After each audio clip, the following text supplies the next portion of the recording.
나누려 합니다.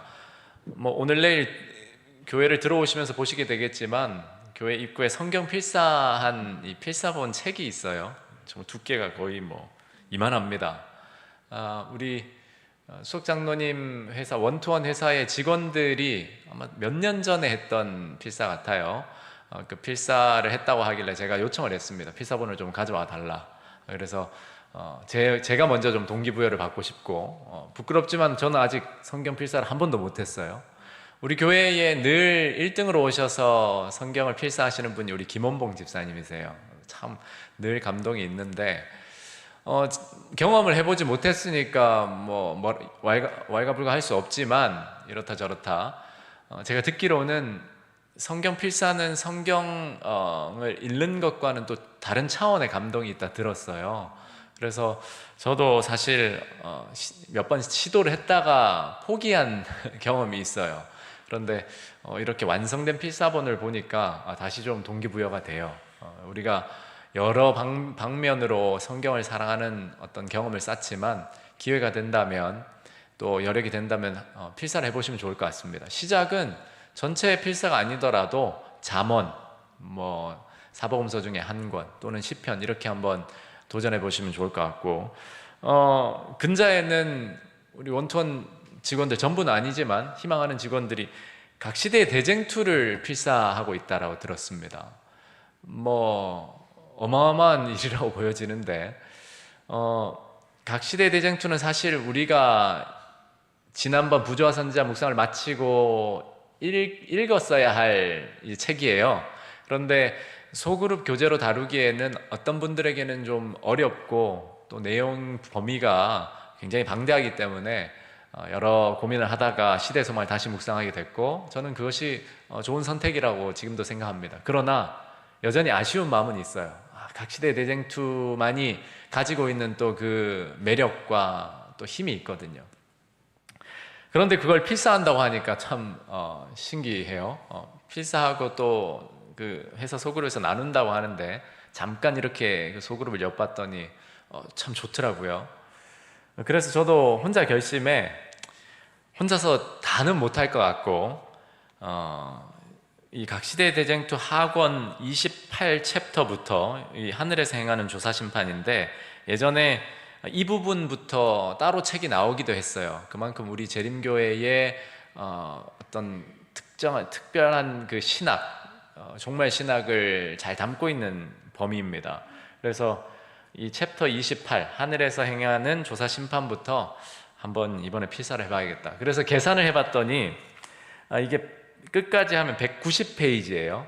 그러니까 하루에 한 페이지, 한 장도 아니 한 페이지씩 하면 190일이 걸리고, 이걸 한 장씩 하면 100일 안에 끝난다는 얘기가 됩니다.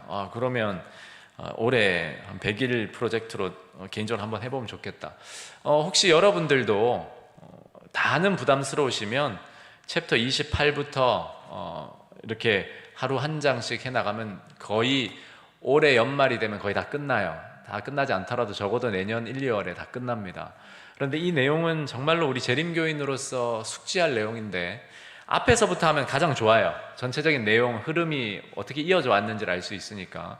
그래서 우리 앞서 달려가는 그 선구자들이 있다라는 것을 용기 삼아서 혹시 마음이 동하시는 분들은 저에게 이야기하시면 저와 같이 격려하면서 멘토 관계로 필사하면 좋겠습니다. 성경 필사도 더 좋고, 제가 이렇게 소개해 드리는 이유는 그만큼 우리는 성경 본문에 충실해야 합니다.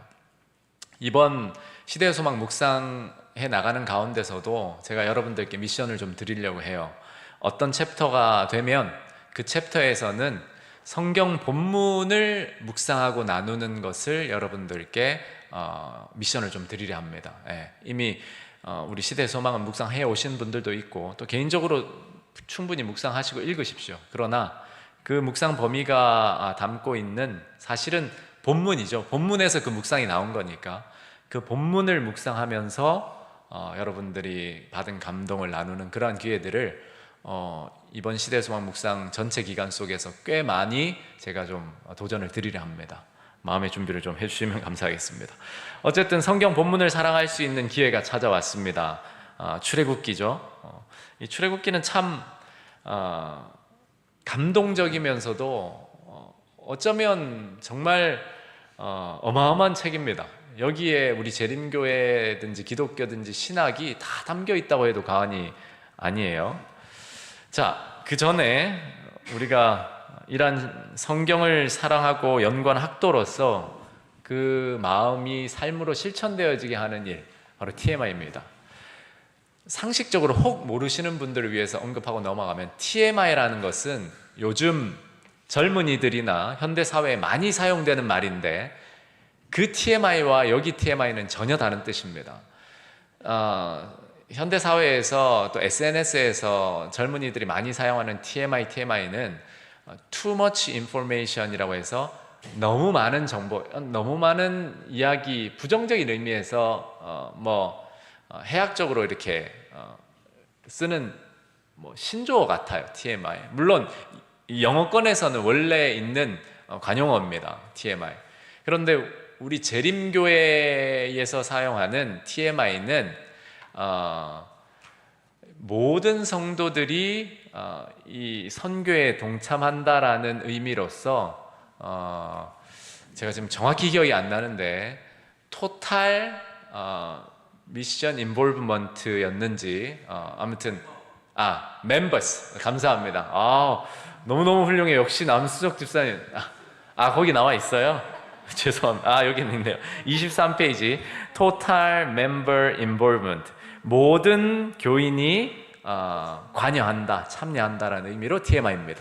그래서 혹 어디 가셔서 젊은 사람들이나 세상 사람들이 TMI 막 이렇게 쓸 때 당신도 TMI 아세요? 이렇게 하면 또 곤란합니다. 그 구분을 잘 하시고, 그렇게 TMI가 있다라는 거. 이번 주 다음 주 TMI는 화면에서 보시는 대로입니다. 그런데 우리 새천사 교회는 친절하게도 이 TMI를 잊어버리지 마시도록 단톡방의 주초에 이렇게 TMI 실천 포스터를 이렇게 공지를 합니다, 여러분들. 그래서 여러분들이 그걸 보시고 기억하시면 좋겠고, 또 친절하게 우리 안은지 집사님이 추가적으로 새천사 TMI를 이렇게 붙여요. 여러분들이 잘 실천해 나가시면 조금 더 추가적으로 여러 개가 붙을 텐데 다양한 TMI를 여러분이 실천해 주시면 감사하겠습니다. 지금 실천할 수 있는 TMI는 뭘까요? 강의에 집중하는 거, 졸지 않는 거, 그 TMI입니다, 여러분. 그래서 오늘 그 TMI 잘 실천하시면 좋겠습니다. 이번 일과는 출애굽기 서론과 같은데 출애굽기의 배경과 모세의 탄생이에요. 학습 목표는 다음과 같습니다. 책을 참고해 주시면 감사하겠습니다. 읽지 않겠습니다. 기억절 한번 낭독해 주시기 바랍니다. 이스라엘 자손은 고된 노동으로 말미암아 탄식하며 부르짖으니 그 고된 노동으로 말미암아 부르짖는 소리가 하나님께 상달된지라. 하나님이 그들의 고통 소리를 들으시고 하나님이 아브라함과 이삭과 야곱에게 세운 그 언약을 기억하사 하나님이 이스라엘 자손을 돌보셨고 하나님이 그들을 기억하셨더라. 아멘. 자, 시작하면서 퀴즈를 하나 내겠습니다. 이 퀴즈를 맞추시면 오늘 설교를 안 듣고 지금 퇴근하셔도 제가 아무 말 안 하겠습니다. 이 충분히 공부도 하셨고 어떤 신학적 역량도 되신다 생각하고 제가 집에 가서 조용히 안식일을 보내셔도 제가 축복하겠습니다. 자, 죄와 믿음에는 공통점이 있습니다. 정답이 뭘까요? 워딩이 정확하셔야 합니다. 이걸 맞추실 리가 없다라고 생각하고 제가 질문을 드렸겠죠. 죄와 믿음에는 공통점이 있다. 사실 죄와 믿음은 전혀 다른 진영에 있는 용어라 할 수 있고 반대말이라고도 할 수 있습니다.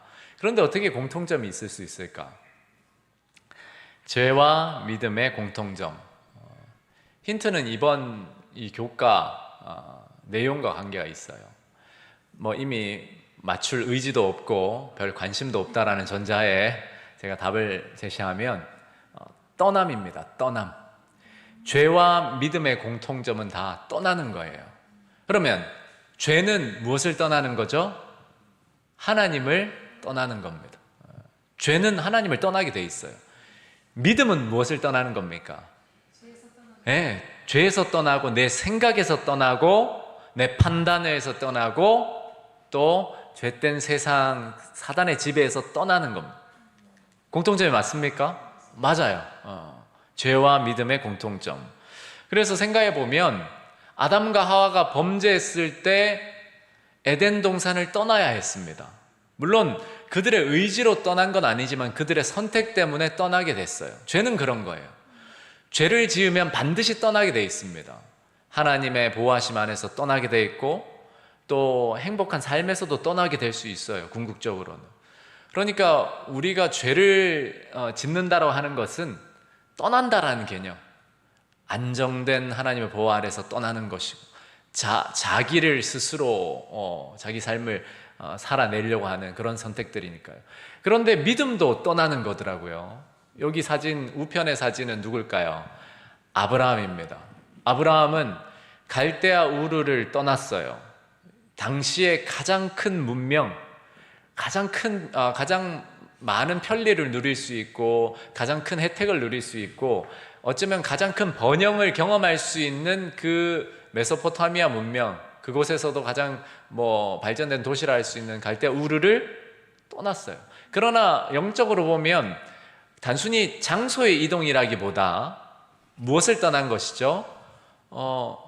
자신의 삶을 자기의 판단과 자기의 어떤 생각대로 사는 그 삶에서 떠난 거예요. 그리고 떠난다라는 것은 결국 방향이 있어야 되잖아요. 어디를 향한 것이죠? 하나님을 향한 겁니다. 아담과 하와는 에덴 동산을 떠날 때 하나님을 등지고 떠난 거예요. 자신들을 향해서 나아간 거고 사단에게 나아간 것과 같습니다. 물론 복음이 들어오면서 그들은 다시 그들의 방향을 돌이켰다라고 우리는 알고 있죠. 어쨌든 이 떠나는 것, 이번 교과 우리가 출애굽기를 배울 텐데 출애굽기라는 말 자체가 사실은 떠나는 겁니다. 떠나는 책. 애굽을 떠나는 책이란 뜻이잖아요. 그 조셉 캠벨이라는 신학자, 아주 유명한 작가기도 하고 미국의 비교 종교학자, 신학자라기보단 신화학자라고 맞겠네. 문헌 작가, 유명한 작가인데 이 사람이 그의 책 중에 아주 대표작이라 할 수 있는 천의 얼굴을 가진 영웅이라는 책에서 영웅의 여정이라는 개념을 소개합니다. 그러니까 세상에 어떤 영웅들이 나오는 신화나 서사나 여러 책들에서 이 영웅들의 여정의 공통점을 분석해가지고 영웅들은 이러한 단계를 거쳤다라고 이제 제시를 해요. 그런데 거기 구체적으로는 한 17개의 단계가 나오는데 그것을 종합적으로 축약하면 4가지 단계입니다. 이게 바로 그 사람 책에서 정리한 단계 4가지예요. 첫째는 부름이에요. 콜링이 있었다라는 거고, 그리고 그 콜링에 반응해서 떠나는 일이 있었대요. 떠나는 일. 그리고 그렇게 떠났을 때는 반드시 영웅들은 시련과 어떤 변화를 경험했다. 그리고 다시 돌아왔다. 리턴. 네. 이게 영웅들의 영웅 서사 구조 4단계라고 이제 알려져 있습니다. 그런데 이 내용에서 보면 여기에도 진리의 희미한 빛이 좀 담겨 있는 것 같아요. 사실 우리도 하나님의 자녀로서 경험하는 어떤 단계가 이런 단계잖아요. 그렇죠? 하나님이 우리를 부르시고 그 부르심에 반응한다라는 것은 결국은 떠나는 걸 의미하거든요. 그래서 이번 출애굽기의 이 떠나는 것을 생각해 보면 사실 이스라엘의 역사는 크게 두 인물로 요약됩니다. 아브라함과 모세예요. 그래서 이스라엘 백성들은 가장 위대한 선지자로 모세를 여겼고 그들의 조상으로 아브라함을 여겼는데 그 두 인물의 공통점은 떠났다라는 데 있어요. 떠났다. 그런데 무엇을 위해서 떠났냐면 하나님의 부르심에 반응해서 떠난 거예요. 그렇다면 저와 여러분들은 떠난 사람입니까? 아니면 여전히 머물러 있는 사람입니까? 여러분은 어떠세요? 떠난 사람들입니까? 떠난다라고 하는 것은 포기를 전제로 합니다. 뭔가는 포기해야 돼요. 여러분이 머무르고 있던 한 곳에서 다른 곳을 떠난다면 적어도 익숙함에서 떠나는 것, 그러니까 익숙한 삶에서 그걸 포기하는 것이고, 또 가까이 있는 가족들을 때로는 포기하는 것일 수도 있고, 여러 가지 것들을 포기하는 것을 전제로 합니다. 문명의 혜택, 뭐 세상적 성공, 지위, 편리, 여러 가지가 있겠죠. 그래서 늘 떠나는 것에서는 도전을 받습니다. 사실 쉬운 게 아니에요. 내가 다 쌓아 나왔던 걸 뒤로 하고 새로운 도전을 한다는 건 늘 어마어마한 도전이죠. 이 사진의 주인공이 누군지 혹시 아십니까?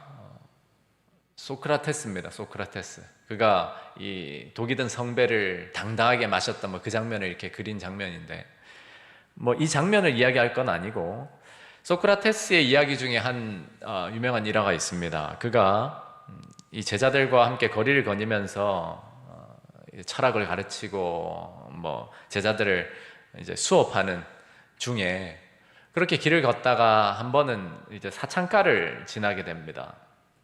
이 몸을 파는 여인들이 있는 곳이죠.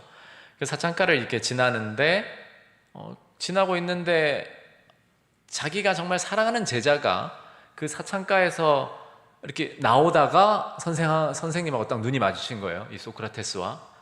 그래서 이 제자가 너무 부끄러워서 얼른 숨어버렸어요. 서로 눈이 마주친 걸 알면서도. 그것을 본 소크라테스가 이제 제자가 나오길 기다렸다고 합니다. 언제 나올까? 그런데 제자는 이 수치와 부끄러움 또 두려움에 나오질 않고 있었던 거예요. 한참을 기다리던 소크라테스가 그가 있는 곳 쪽으로 가까이 가서 그가 들릴 만한 거리에서 이렇게 이야기했다고 해요.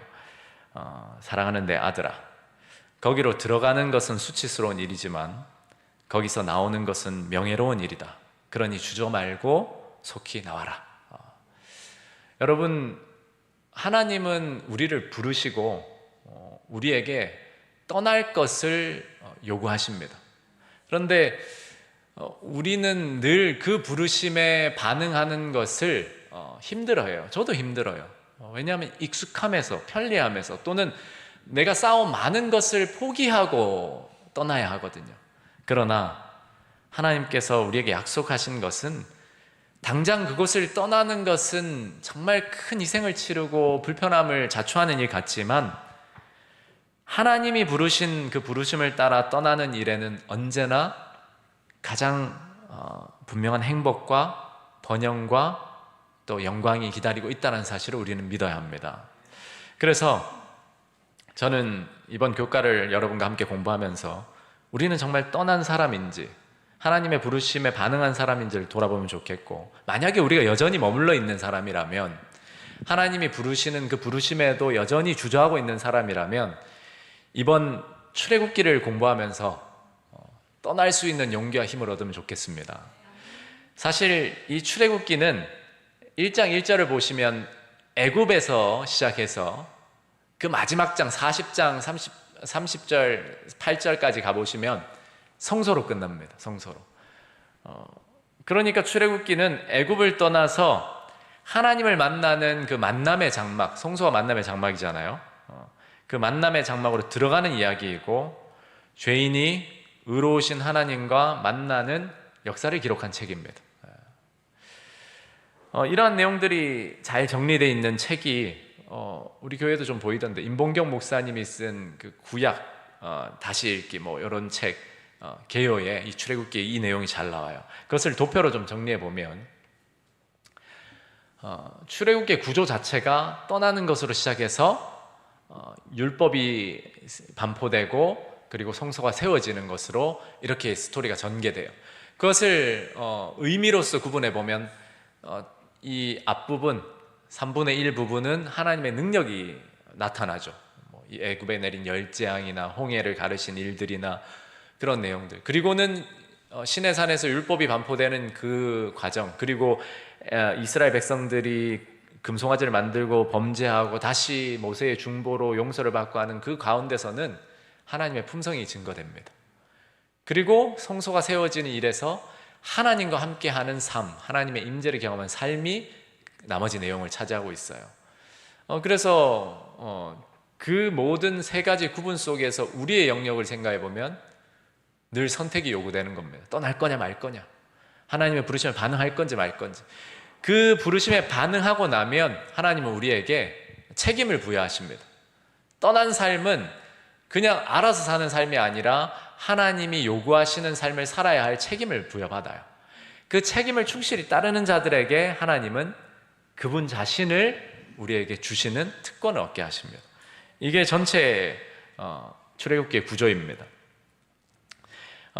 애굽에서 출애굽하잖아요. 결국 애굽에서 나온 것도 중요하지만 나와서 어디를 향해 가느냐면 약속의 땅으로 갑니다.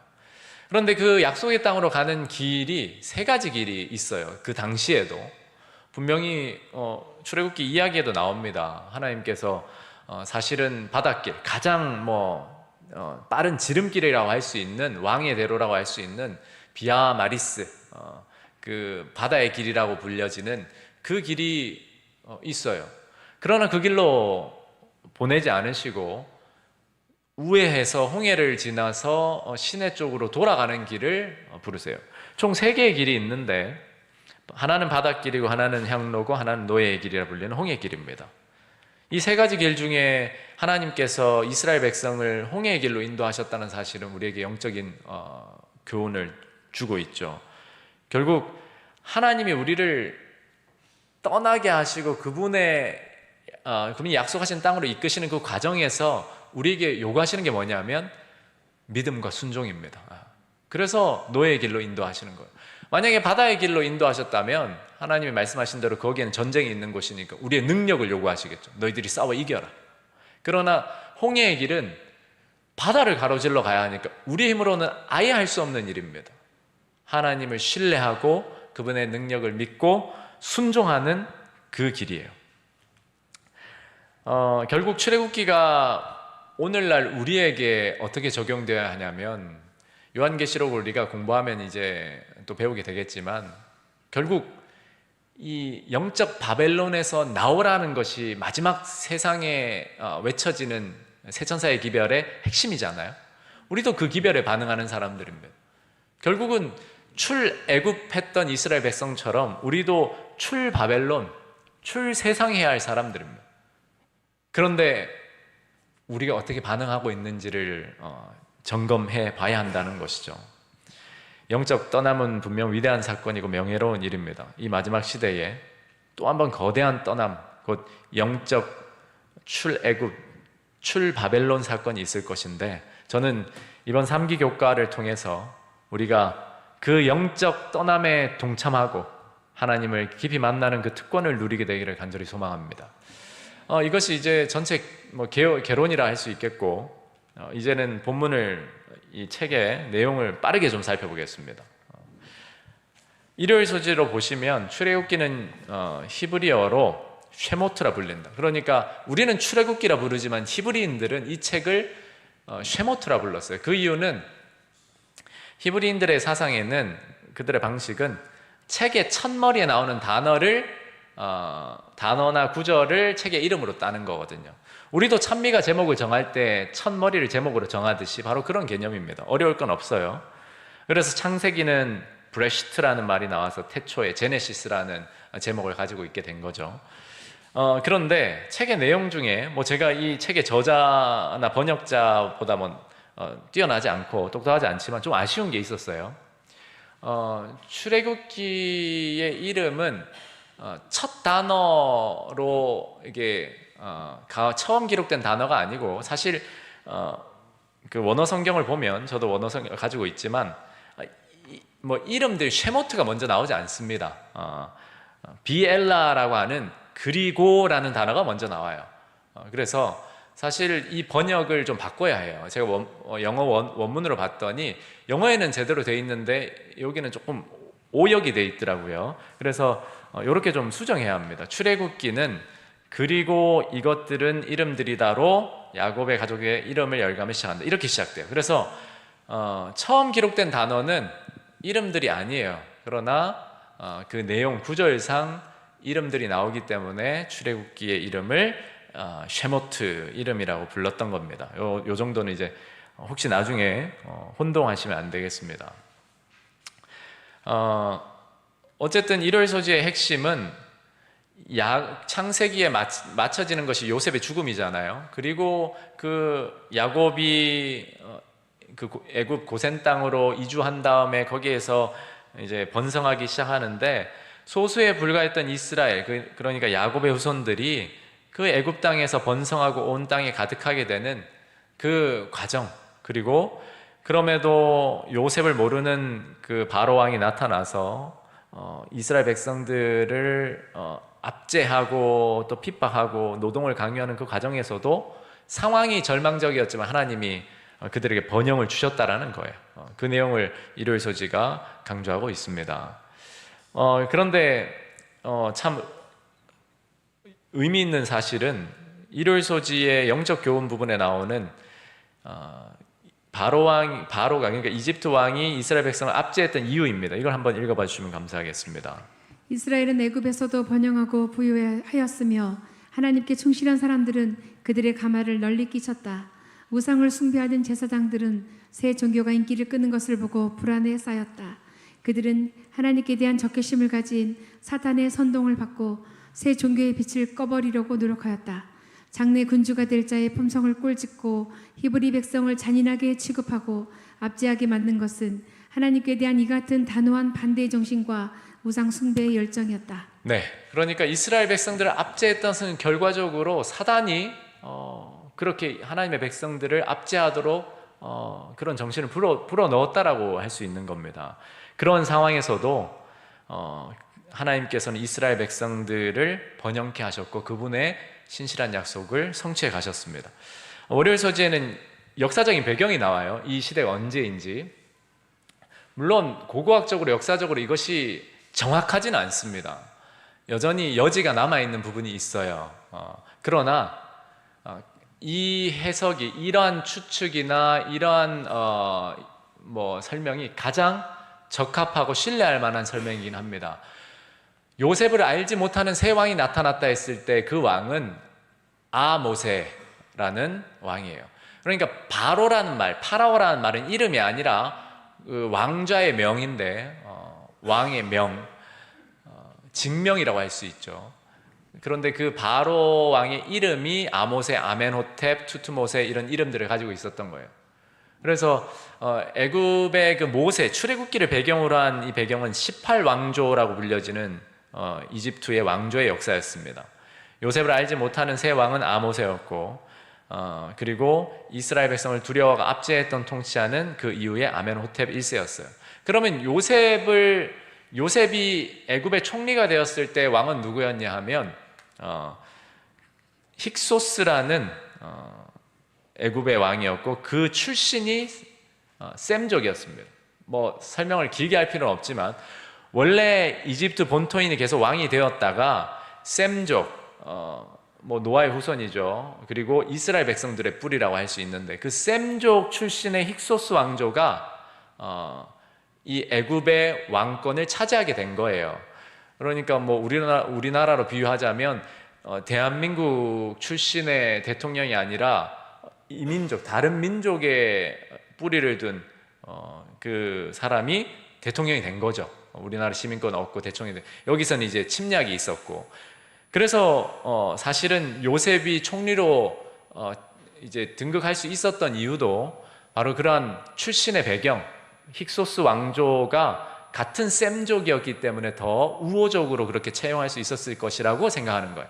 그런데 그 힉소스 왕조를 물리치고 이집트 본토인이 다시 파라오의 자리를 차지한 것이 아모세였습니다. 그게 바로 요셉을 알지 못하는 새 왕이었는데, 이 말은 요셉 자체를 몰랐다는 것이 아니라 요셉의 공로나 요셉이 기여한 바를 다 알지만 뿌리가 셈족이 아닌 본토인이었기 때문에 앙금이 남아 있었던 거죠. 그래서 이 아모세가 요셉의 이제 후손이라 할 수 있는 이스라엘 백성들, 야곱의 후손들을 압제하기 시작했습니다. 네. 그렇게 아멘호텝으로 이어지고 히브리 남자 아기를 모두 죽이라는 명령을 내렸던 것은 투투모세였습니다. 그때 모세를 아들로 입양한 공주가 핫셉수트인데 이 핫셉수트도 바로의 자리에서 통치를 해요. 그런데 이 통치를 하다가 이후 투트모세 3세와 함께 공동 통치를 이제 하게 되고 그때 출애굽 사건이 일어났다라고 우리는 이렇게 이해하고 있습니다. 이 정도 역사적인 배경을 좀 알고 계시면 좋겠고, 그러나 교과에서 이야기하는 바는 이 시기가 언제인지, 왕이 언제인지 정확하지는 않지만 확실한 것은 모세와 이런 사건들이 실제로 있었던 사건들이고, 성경은 하나님께서 그 배경 속에서 이스라엘 백성들을 구원하셨다라는 내용을 이야기하십니다. 월요일 소지의 그 교훈을 제가 요약해서 말씀드리면, 하나님께서 그러면 왜 이스라엘 백성들에게 이러한 학대가 허락되도록 하셨을까? 그 핵심을 여기에서 뭐라고 이야기하냐면, 그분의 능력을 감히 저항하지 않을, 그러니까 모세가 이 애굽에서 10가지 기적을 행할 때에 하나님을 대적하고 마음을 강팍해 했던 그런 바로보다 훨씬 더 부드러운, 하나님께 순응할 수 있는 왕을 보좌에 앉히실 수도 있었지만 그렇게 하지 않으신 이유는 전체적인 하나님의 구속의 경륜이나 약속의 성취의 목적이 그렇게 했을 때 하나님의 시간표대로 이루어지지 않을 수 있었다는 것이죠. 그래서 하나님은 언제나 그분의 뜻을 따라서 일을 이루어 가시고, 그래서 인간의 어떤 선택이나 어떤 결정들을 전체 그림 안에서 허락하시기도 하고 또 막으시기도 하면서 그분의 뜻을 이루어 가셨다는 겁니다. 그걸 보면 오늘날 미국 대통령, 트럼프 대통령, 우리가 참 정말 이해할 수 없는 대통령이라고 생각하잖아요. 그리고 한국 대통령도 이번에 새로 뽑혔고, 이러한 나라의 지도자들, 왕들, 대통령들은 우연히 그렇게 사람의 선택으로 된 것이 아니라 다 하나님의 섭리 가운데 하나님께서 사용하시는 도구라고 우리는 생각해야 합니다. 그분의 뜻을 따라서 그렇게 그 사람이 지금 있는 거예요. 북한의 김정은도 하나님께서 허락하셨기 때문에 그 자리를 지금까지 차지하고 있는 겁니다. 하나님께서 그 사람을 좋게 보셔서 이런 것이 아니라 하나님의 전체 이 구속의 경륜 가운데 마치 바로처럼 악한 그 행동과 선택도 하나님의 영광을 드러내는데 활용하시는 하나의 도구로 삼는 것이죠. 그러므로 우리가 신뢰할 수 있는 것은 하나님의 그 선하심과 그분의 능력, 그분의 신실하신 역사를 신뢰할 수 있는 겁니다. 어떤 대통령이 되든 어떤 지도자가 어떤 결정을 하든 우리가 흔들림 없이 하나님을 신뢰할 수 있는 것은 하나님의 통제 안에서 그분의 뜻이 이루어져 가고 있다라고 하는 겁니다. 네, 화요일 소지는 히브리 산파들 이야기가 나와요. 참 감동적인 이야기인데, 바로 왕의 이름은 출애굽기에 언급도 되지 않고 그냥 왕명, 직명만 언급되지만 그 히브리 산파, 아기를 출산한 이를 돕는 그 나이든 여인들의 이야기가 이름으로써 언급된다는 사실입니다. 그런데 그 산파들의 특징은 바로의 명을 받았음에도 그들이 하나님을 두려워하고 그들의 양심을 따라 하나님을 경외하는 선택을 했다라는 거예요. 하나님의 눈, 즉 하늘의 눈에는 그 신으로 불려졌던, 사람의 눈에는 신으로 불려졌던 그 바로보다 이 연약한 여인들이 훨씬 더 존귀하고 위대한 하나님의 자녀들이었다는 사실입니다. 우리 교과는 이렇게 이야기하죠. 이름을 밝히지 않은 바로와 달리 두 산파의 이름이 기록된 것은 그들이 이 땅의 통치자의 명령보다 하나님을 더 존중했기에 크게 높임을 받은 것이다.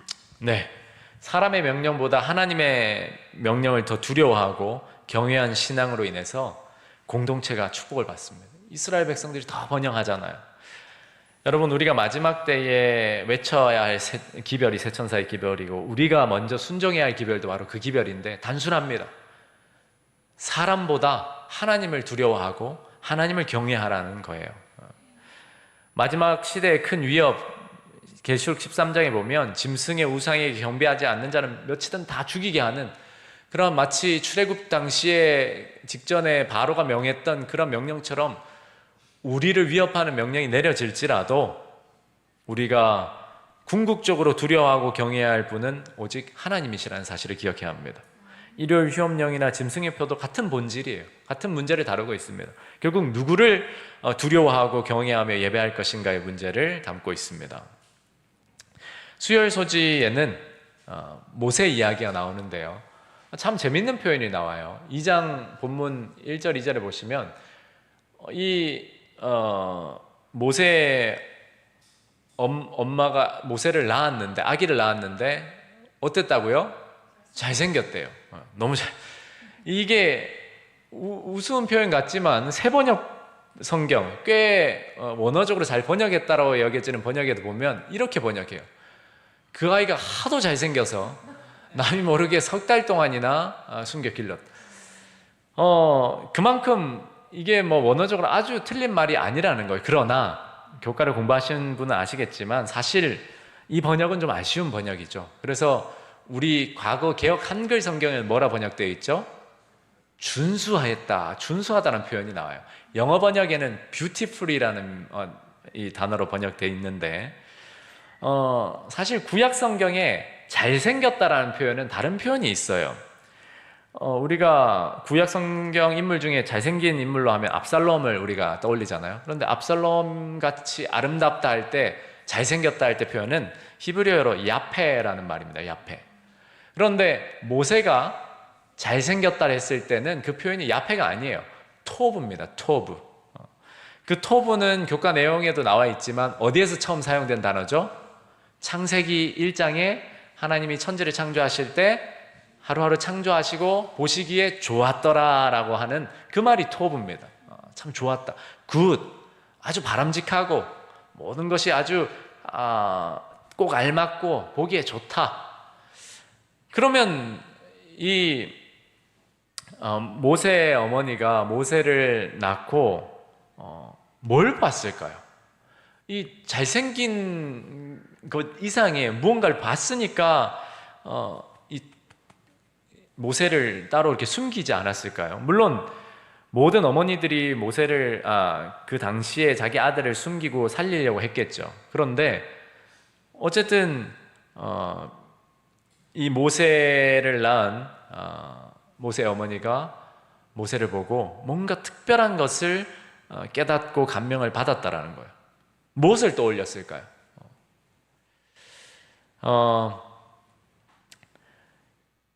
그 모세가 태어나던 당시에 이스라엘 백성들은 압제를 당하고 있었습니다. 그렇죠? 그런데 그 이스라엘 백성들이 여호와 하나님에 대한 신앙을 가지고 있었을까요? 네, 희미하게 있지만 가지고 있었습니다. 그리고 그들이 구원을 받으리라는 생각도 하고 있었을까요? 하고 있었어요. 무엇을 근거로 그것을 하고 있었을까요? 출애굽기 2장 24절에 보시면 하나님이 그들의 고통 소리를 들으시고 하나님이 아브라함과 이삭과 야곱에 세운 하나님의 언약을 기억하셨다라는 말이 나오거든요. 그러니까 이스라엘 백성들도 하나님이 그들에게 하신 약속을 가지고 있었어요. 어떤 약속이냐면 창세기에 하나님이 아브라함에게 내 자손이 이방에서 객이되어, 즉 이집트에서 객이되어 그들을 섬기겠고 그들은 400년 동안 내 자손을 괴롭히는데 그들이 섬기는 나라를 내가 징벌할지며 그 후에 내 자손이 큰 재물을 이끌고 나오리라. 이 약속을 입에서 입으로 구전으로 아브라함이 이삭에게, 이삭이 야곱에게, 야곱이 요셉에게, 요셉이 그 후손에게 전하고 있었던 거예요.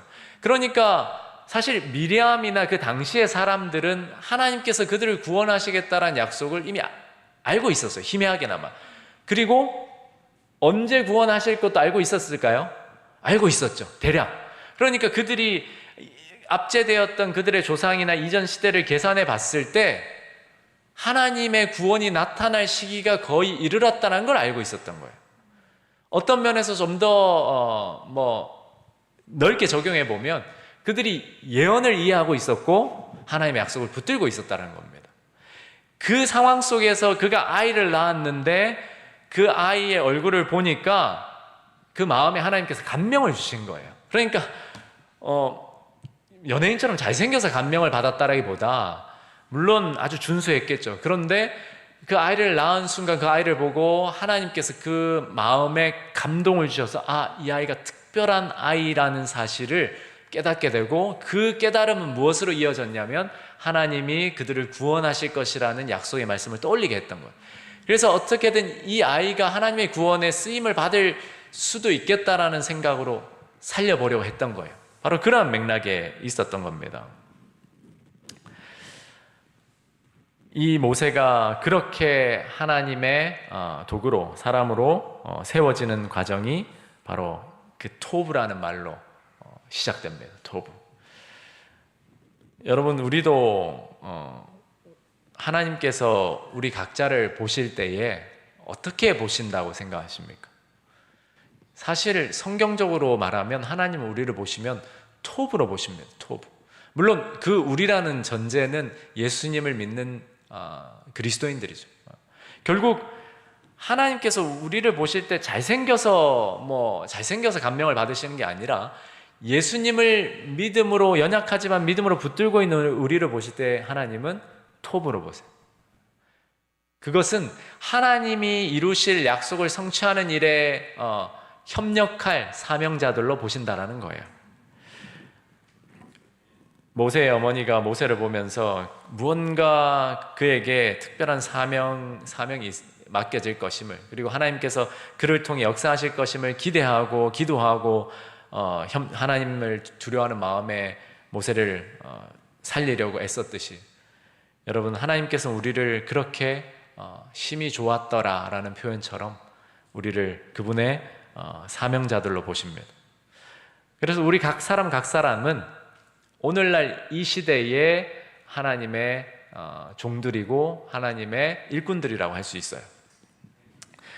물론 모세는 예수 그리스도를 표상합니다. 그러나 또 넓게 생각해 보면 우리는 이 시대에 또 다른 모세로 부름받은 사람들이에요. 세상에 죽어가는 하나님의 잃어버린 자녀들을 구원할 사명을 받은 사명자들로서 우리는 부름받았습니다. 그런데 그 부르심에 반응할 첫 번째가 뭐냐면 떠나는 거예요. 떠나는 거. 모세가 떠났던 건 뭐죠?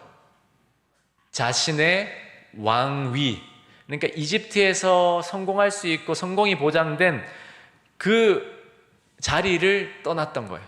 무엇을 위해서? 하나님의 부르심을 따라서. 물론 그는 실수를 했죠. 자기 힘으로 문제를 해결해 보려고 했잖아요. 그래서 40년 동안 다시 배워야 했지만 어쨌든 모세는 결정의 순간에 거짓 신이 되는, 파라오가 되는, 자신이 신이 되는 그 자리를 떠나서 하나님을 신으로 모시는 그 자리로 나아갔던 겁니다.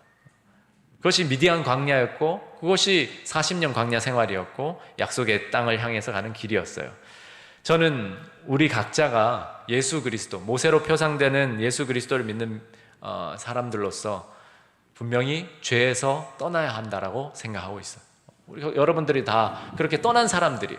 그러나 개인적으로는 또 한편으로는 우리 각자가 모세로서 우리 각자의 욕심을, 욕망을 또는 우리의 어떤 꿈을 이루기 위해서 내가 신이 될 수 있는 그 자리를 떠나는 일도 선택해야 합니다.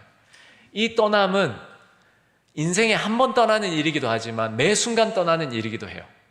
내가 내 생각과 내 판단대로 내 욕심을 따라서 행하는, 마치 인생의 파라오의 자리를 늘 우리는 떠나야 합니다.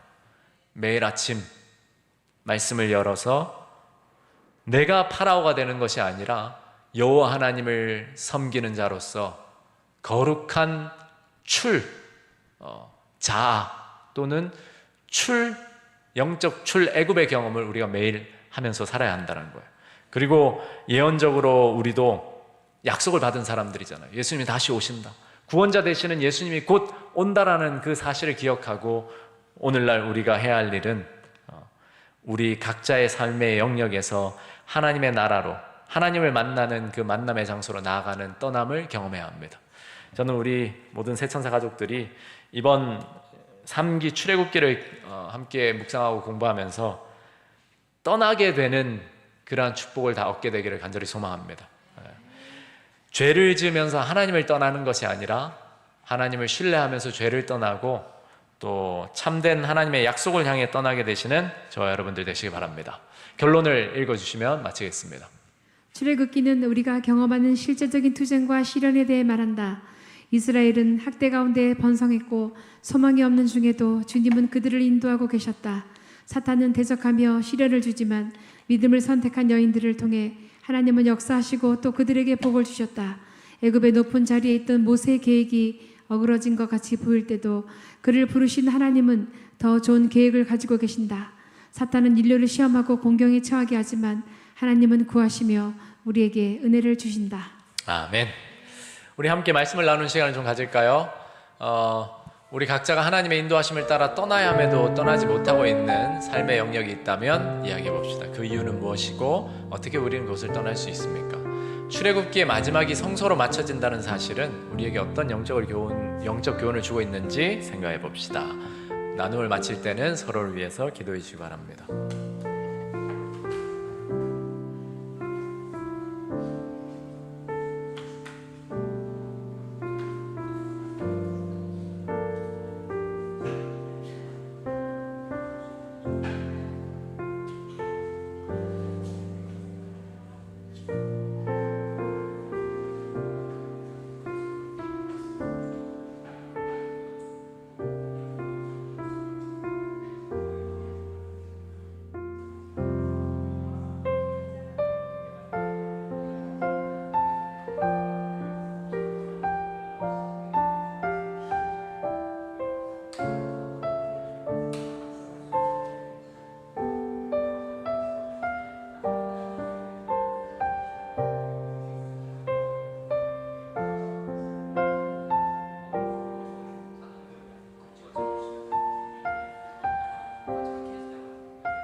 네, 이제 서로를 위해서 기도해 주시고 마무리해 주시기 바랍니다.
네, 제가 기도하고 마치도록 하겠습니다.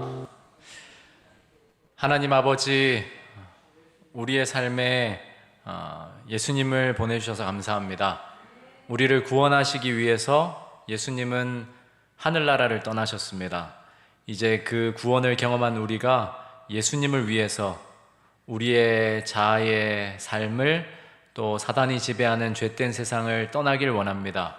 우리가 그리스도를 주로 받아들이며 그곳을 떠났고 주의 나라를 향해 가고 있습니다. 매일의 삶 속에서 거룩한 떠남의 경험을 할 수 있게 도와주시고, 특별히 출애굽기를 연구하는 이 기간 속에서 하나님 나라를 향한 전진이 있게 하시며 날마다 세상과 자아를 떠나고 주를 만나는 귀한 경험으로 이어지게 복을 내려 주시옵소서.